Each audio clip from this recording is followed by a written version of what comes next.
Hi everyone, I'm Daniel Smith, Southwest Regional Agronomist for the Nutrient Pest Management Program at the University of Wisconsin-Madison. Today I'm going to be chatting about nutrient management under high prices. This is really relevant this year. Nutrient prices are definitely elevated for 2022 crop.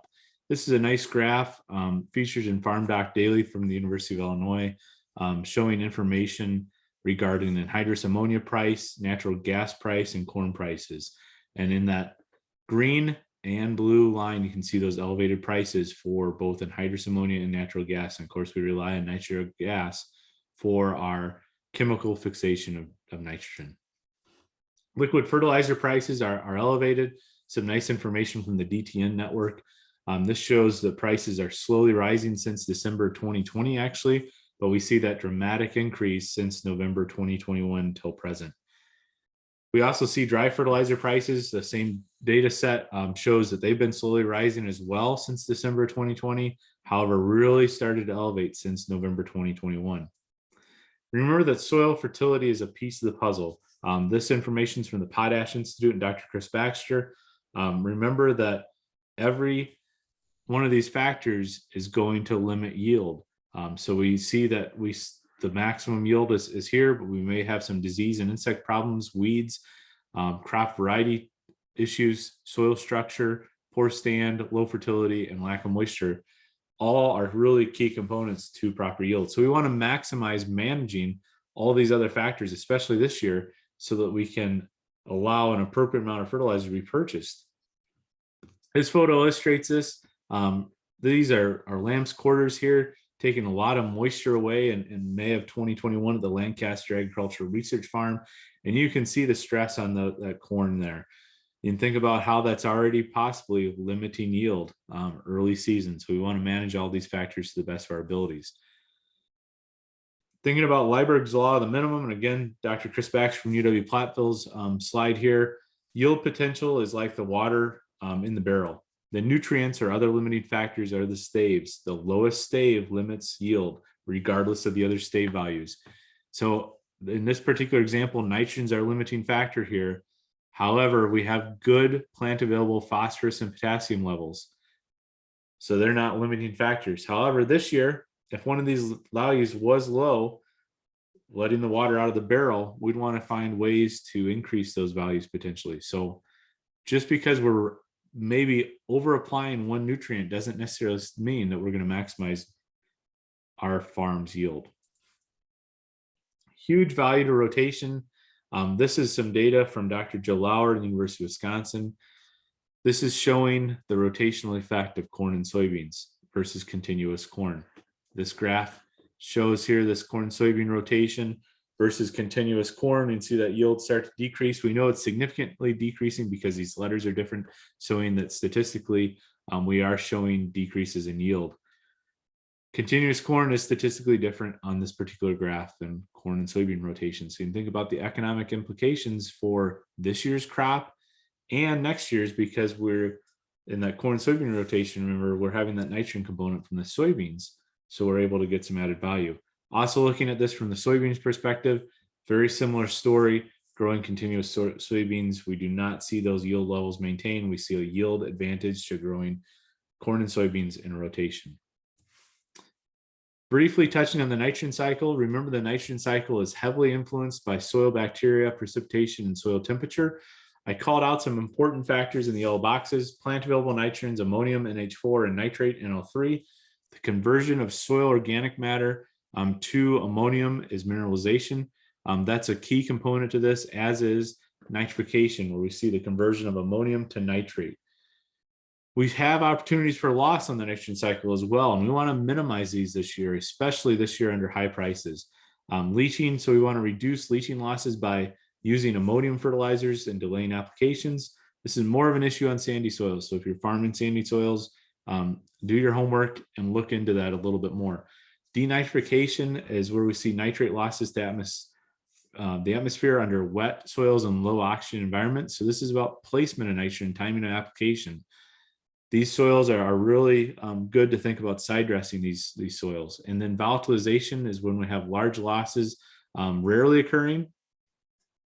However, to limit those losses, we want to apply surface nitrogen before a precipitation or tillage event. What about refining nitrogen rate? This graph is to show that there's no relationship between yield and the rate of nitrogen needed to achieve that yield. So if you look at these red squares here, at 0 pounds of nitrogen applied per acre and our yields on the vertical axis, we're about 210 or so bushels per acre, 0 nitrogen.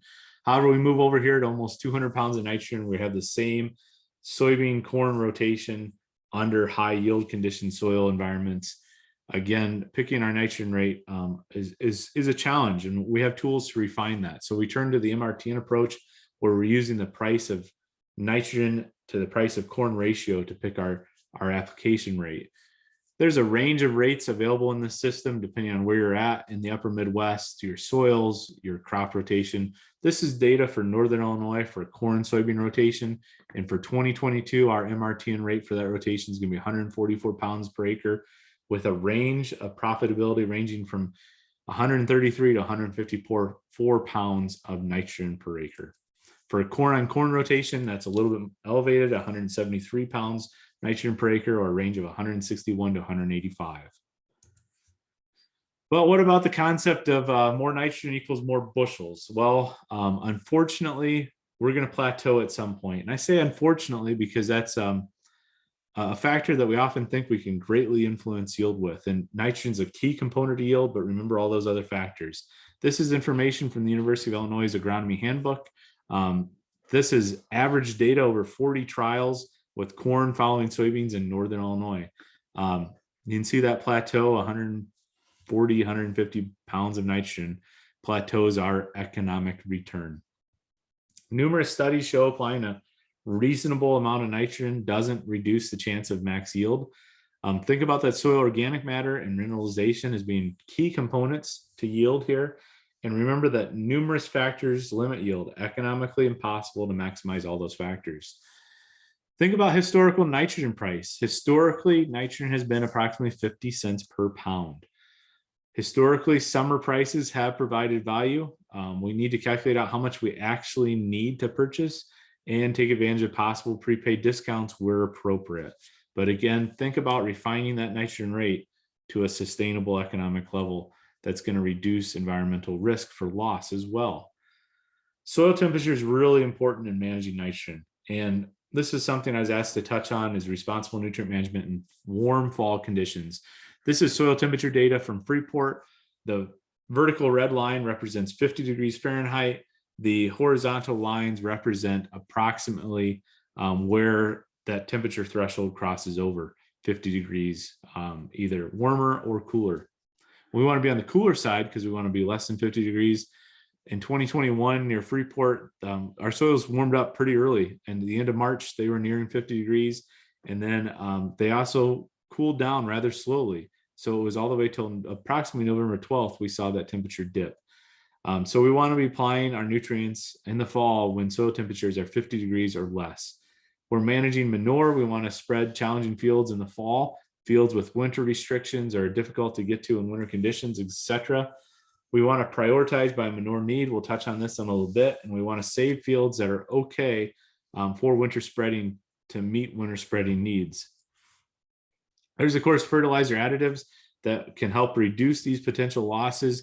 To touch on a couple of these, nitropyrin inhibits nitrification and denitrification for approximately 2 to 6 weeks. And then we have NBPT, which is a urease inhibitor relating to volatilization for 2 to 3 weeks.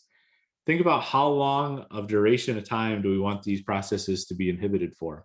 We want to think about the product cost and availability and the label instructions.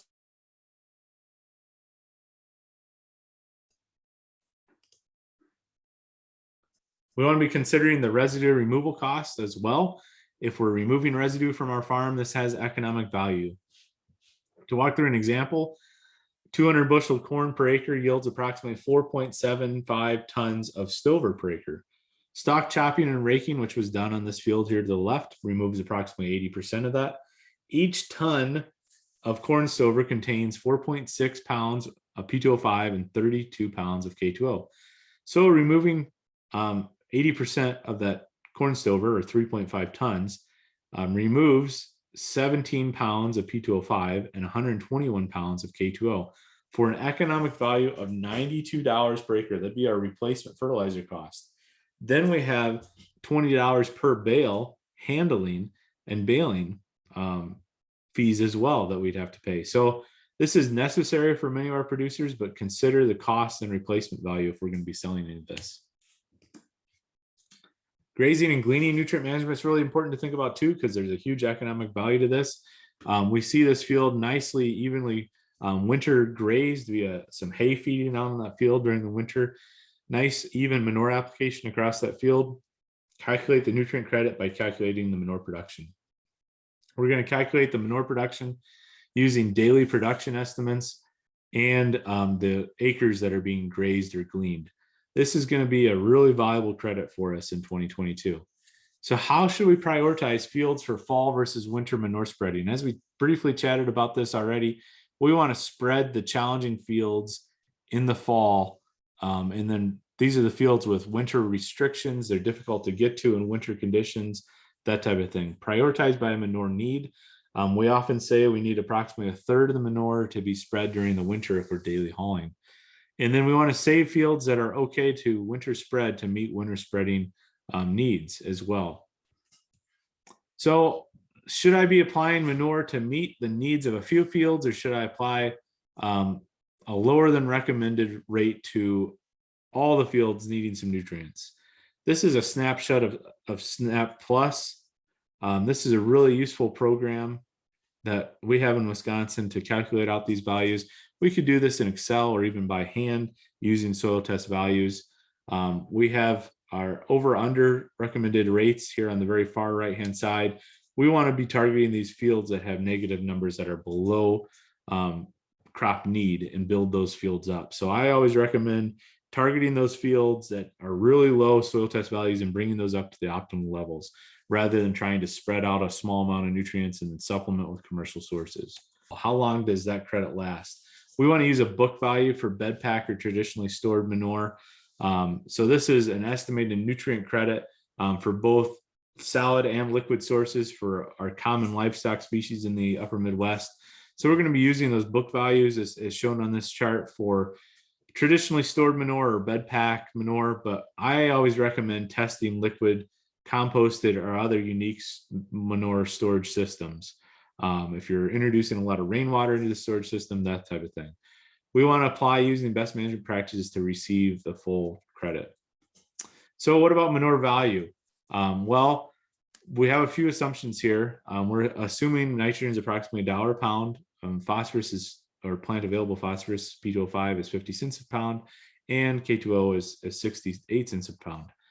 In 2020, a surface application of 25 tons of solid beef manure, not incorporated, was $320 per acre economic value, assuming those numbers.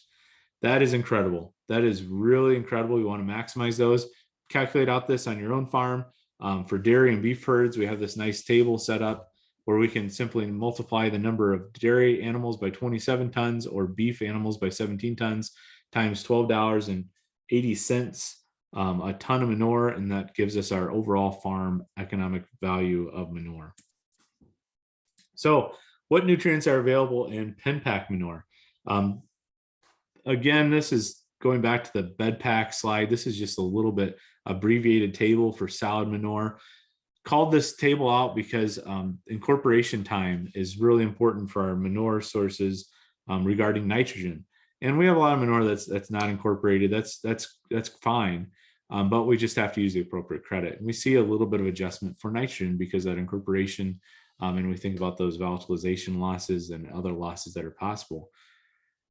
P2O5 and K2O values remain the same regardless of incorporation or not. So another scenario is, what if the field is already high in phosphorus but low in nitrogen? What can I do if manure can't be applied because of maybe some phosphorus restrictions, or you're trying to strategically spread that manure on a field that needs phosphorus? Think about broadcasting that nitrogen on there. Side dress application or pre-plant, depending on your soil type. Keep good application records. If there's only certain parts of the field that you think need manure though, so you can go in and target those areas with commercial nitrogen, and always apply that commercial nitrogen based on best management practices. What about taking second or third year manure credits? This is a maybe. Second year credits are required for capable farms in Wisconsin.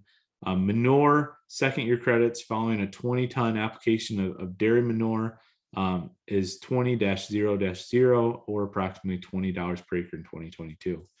Nitrogen credits, rotating marginal alfalfa to corn. Marginal stands of alfalfa are defined here in this last column of data. We still receive 90 to 130 pounds of nitrogen depending on when we cut that alfalfa, how much regrowth we have at the time of termination. Credits are the same regardless of termination timing. Under a good stand of alfalfa with maximum regrowth, we can see up to 190 pounds of nitrogen simply by growing alfalfa and crop rotation. Huge economic value this year. What about taking second year legume credits? Maybe. Second year credits required for capable farms. Alfalfa second year credits following a fair or good stand on medium fine textured soils equals approximately 50 pounds of nitrogen per acre, or in 2022, about $50 per acre. So absolutely, I would recommend taking those in most scenarios. Additional legume credit opportunities, these are for green manures. We see some common green manure crops listed here. Field crops, soybeans is listed. Remember in MRTN, we use 20 pounds of nitrogen. There's a built-in adjustment in MRTN. For this chart, this 20 pounds of nitrogen could be used for, say, a hay field that we're going to plant hay after soybeans, grass hay. So what about cover crop nutrient credits? Current legume and green manure credits are for the entire growing season. So that previous slide was for the entire growing season, planting that crop in the spring and terminating the fall. Not a cover crop scenario, not an interseeded cover crop scenario. But remember, the cover crops help reduce erosion, which helps reduce P and K losses. Frost seed red clover into a winter grain for nitrogen credit. So frost seeded into winter wheat, if you're growing other small grains, that type of thing, to receive a nitrogen credit if you allow it to grow after small grain harvest. We want to use the available soil savings account values. So for this particular graph, we have our optimum area here for phosphorus is above that. So our optimum area, our phosphorus exceeds optimal. Our K is right in the optimal area. Our rotational pH is low. So we should be thinking about adding some lime to this particular field to remember to maximize that nutrient inputs that we may be adding to this field. But this is a year that we can draw those values down into the optimal range. Consider the cost of soil. Every ton of soil that we lose from our farm has an economic cost. So we want to control erosion to control phosphorus and potassium losses. Nutrient value, a book value for soil is approximately 2-9-3 pounds per ton, similar to a manure application. Think about that. So losing a ton of soil is similar to applying a ton of manure to your soil economically. Of course, we have all the inherent benefits of having good soil health that we're losing if we're losing the soil to the environment. Some examples here: full tillage usually results in approximately 2.2 tons per acre. So on what I would guess a fairly flat field, $17.20 lost in nutrients. Even no-till fields are losing soil though at a very small rate, and that's $9.16 per acre. Agronomic management target areas for 2022, use that soil test data. That's kind of like the cornerstone, the center component for nutrient management anyways, but it's essentially one of the most important factors this next year, because we're going to be able to target those fields that have high values already and draw those values down a little bit, and target those areas that really investment will pay off. Think about managing manure. Do a lot of crop scouting for pests, minimize those factors that are going to minimize yield. Right now, maximize planter setup, make sure the planter's in good working order, and think about what fields you're going to be strategic with fertilizer applications. Some agronomic management target areas for 2022, I think corn rootworm, water hemp, and palmer amaranth and tar spot are going to be something that we should be scouting for on a very frequent basis. These were our key problems this last year agronomically. Some key issues we could help scouting for these to help reduce our chances of having severe implications from these again. But again, remember 2022 was a challenging year as well. So some additional resources on nutrient management. We have A2809 in Wisconsin. You have the Agronomy Handbook in Illinois. We have our nitrogen credits for alfalfa and soybean in Wisconsin. Publications, many of these publications, and they're available for free online. So transitioning a little bit, I wanted to briefly chat about fall weed seed management. And this is a really important factor because we think about weed seeds becoming a huge economic problem the next year when they germinate, and these can actually germinate for several years. So if we're allowing weed seeds to build up on our farm, it can be a really cumulative problem. So looking at that fall weed seed management, this is seed retention. We look at this table, we have Palmer amaranth and water hemp. We look at the seed production per plant, 20 to 50,000 seeds per plant for Palmer amaranth, similar for water hemp. 99% of these weed seeds are being retained until the next year. That's really incredible.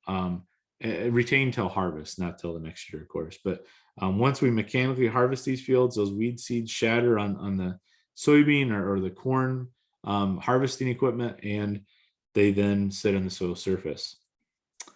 These are also data for common weed seeds we see in the upper Midwest. Total seed production, red root pigweed, common ragweed, that type of thing. The percent that we see shattered before harvest, during harvest, and retained on the plant after harvest is really pretty incredible for these weed seeds. So the harvesting equipment can certainly move around these weed seeds. So water hemp seed size, this is going to be an important thing to keep in mind as we move through the next couple slides. It's incredibly small. Next to a penny, we see that it's small, shiny seed next to a tip of a pen, very small seed. Water hemp produces many, many of these. So these are some nice slides adapted from Dr. Mark Lux, a weed scientist at The Ohio State University. And you think about this first little patch of water hemp, and then you go through the combine the second year, a couple years down the road, when the corn soybean rotation, you have a nice little patch of water hemp. And then finally, a few more years go by and you allow that seed to keep reproducing, you have an entire infestation occur. So it's very, very easy for a little patch of water hemp to quickly escape to a full-blown issue of a field of water hemp. Combines are key in this. We see combines shattering those seeds and spreading those seeds from field to field and farm to farm. This is lamb's quarter, and this is lamb's quarter seed on those gathering chains of the corn head. And you can see how small those seeds are and how they would quickly move through the combine with the grain and the residue and quickly shatter right on the head and fall off and be ready to germinate for the next couple seasons. This is a slide that we've been working on for combine cleaning in Wisconsin. And these are all the combines that we've cleaned in the state. We've cleaned quite a few, and there's a common factor amongst all of them. Nearly every one of these had viable weed seeds in it. Several had weed seeds and grain growing in them. So the lack of necessary combine cleaning was not necessarily at an optimal level. So this is really, really critical. You go out to your shed tonight and look at your combine, you'll probably be able to find some weed seeds in it somewhere. Weed seeds commonly hide near the head and the grain handling components of the combine. And we have some target areas that we show in the combine cleaning video that's available on our YouTube channel. This is actually a water hemp growing in a combine. So you can see those small black seeds and water hemp's germinating here in the corner of the feeder house of this particular combine. Some nice data from Iowa State, Dr. Mark Hanna, showing where the most residue is in a combine. And this data is key if you're going to be thinking about cleaning out a combine in the field, because we have some areas that we can target. We can see the header, the feeder house, the rock trap, grain tank, and the unloading auger all contain quite a bit of biomass that we could think about where weed seeds may be hiding. So if we're going to do this, we need to think about safety. We want to read, follow, and understand all safety instructions for the combine and cleaning equipment. Use proper protective equipment when doing this. A respirator, goggles, ear protection are going to be necessary. An N95, or a P100 mask is going to be really desired for this application to prevent that dust from causing issues. So where's some areas that we can focus on? This graph we put together to say we want to maximize the amount of time that it takes. So we want to clean it the quickest, and we want to maximize the amount of residue we remove. So we're going to be looking for the low blue lines and the high gray and brown lines. So we're going to recommend that we clean the platform and the head, but not picking up every row unit on the corn head and cleaning all that residue. That's not going to be done in, say, 30 minutes. It's what we recommend cleaning time is. The feeder house, the rock trap, and spending a little bit of time on the rotor. The rest of the combine, we really don't see a lot of weed seeds hiding out in. We did a study looking at this in 2020. Nick Arneson led this with Dr. Rodrigo Worley's lab. Thank you to everybody that sent in samples for this project. And Nick grew these samples out in the greenhouse that we received from 31 combines. 97% of the combine samples contained viable weed seeds. Nick asked farmers to sample the feeder house, rock trap, rotor, and grab samples off the head if possible. Most frequently, grass seeds were found along with pigweed and common lamb's quarter. And then the areas that contained the most weed species was 49% of the samples came from the combine head. Feeder house was responsible for 30%, the rock trap 19%, and the rotor 2%. And you can see this illustrated through the photos here that Nick's provided of those weeds germinating within his trial. To wrap this study up, as you can see there, focus on cleaning the combine head, the feeder house, and the rock trap to maximize time spent for cleaning the probable weed seeds out of the combine. And then think about those troublesome weed seeds that you're seeing on your farm. Grasses, common lamb's quarter, and pigweed are all big problems in Wisconsin. So think about maximizing cleaning time to find those troublesome weeds, clean them out of the combine. This has a huge future cost. So we spent a lot of time today talking about nutrient management costs and the cost of not managing our nutrients appropriately. Future costs of weed seed management can include hand weeding, failed herbicide attempts, tillage, yield losses in current and future years, increased costs to manage the seed bank. That's what this machine here is, a seed destructor, and export restrictions even, as shown here from the WSSA, some concerns from other countries. We want to prevent water hemp seed movement. So we want to avoid seed production. We want to clean the equipment. We want to harvest fields with resistant concerns last. We want to prevent field to field and within field movement of weed seed and other plant parts to avoid moving that weed seed around. We want to manage the weed seed at harvest and after harvest to prevent buildup of the weed seed bank. And we want to prevent weed seeds from exploding on the field border by managing those fence rows and road ditches to help minimize any seed production. Finally, dedicate time to fall weed seed management. This is water hemp growing on a hay rack. So this hay rack was sitting outside, was being currently used by the farm actively farming, but had enough chance to sit still and grow some water hemp on the hay rack. So I'd welcome questions and comments via phone and email.